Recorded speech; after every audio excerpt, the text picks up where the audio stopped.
Former MVP Derrick Rose announced his retirement. What could have been?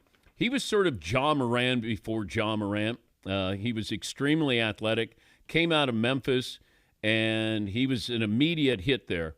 If you look at winning your MVP in the first 3 years of your career, he did so his third year in Chicago.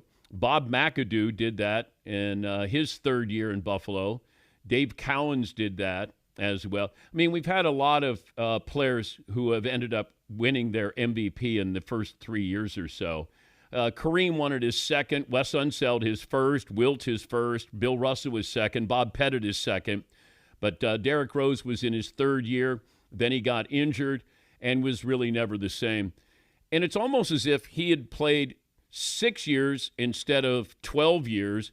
Like he would have been probably a Hall of Famer because I think the voters would have given him the benefit of the doubt of what could have been. But he did hang on. He did play. Probably didn't matter too much to many people here watching unless, you saw him occasionally on a highlight. But he was a highlight when he played with the Chicago Bulls. But he was extremely athletic, explosive, fun, and different coming into the league. But announcing his retirement there. Yes, Marvin. And I think Derrick Rose has a, unbreakable record. He's the youngest MVP in NBA history at 22 years old.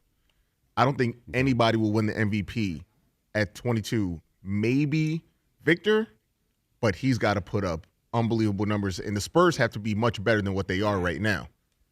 Yeah, I think the voters, they like to have you earn it. We're not going to give you the MVP. You have to earn it. And we want to see if you have postseason success. I mean, look at what they did with the Joker. We're not going to give him the MVP until he hasn't had any success in the postseason. Then he wins a title. Now, all of a sudden, we look at him differently. Giannis, we want to see if he's going to win. Okay, he wins. Now, he's in that category of, comes back around, we'll give him an MVP. Joel Embiid hasn't done anything in the postseason, but he has won MVP.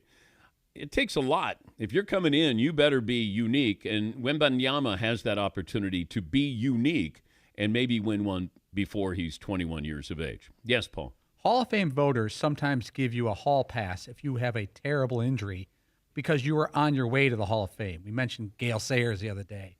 I think Grant Hill goes in for his entire career. Is Derrick Rose on the cusp, or is it not that close for the Hall of Fame? No, because of the controversy at Memphis. So I'm including Grant Hill at Duke winning titles. And you can make an argument he was the best player on the team, and that's saying a lot back then. But with what they vacated those wins, I think, at Memphis, didn't they, in the Final Four appearance or the final game appearance? Yes, Marvin. But I think the standards for the Basketball Hall of Fame, no disrespect, they're a little bit lower than football and baseball.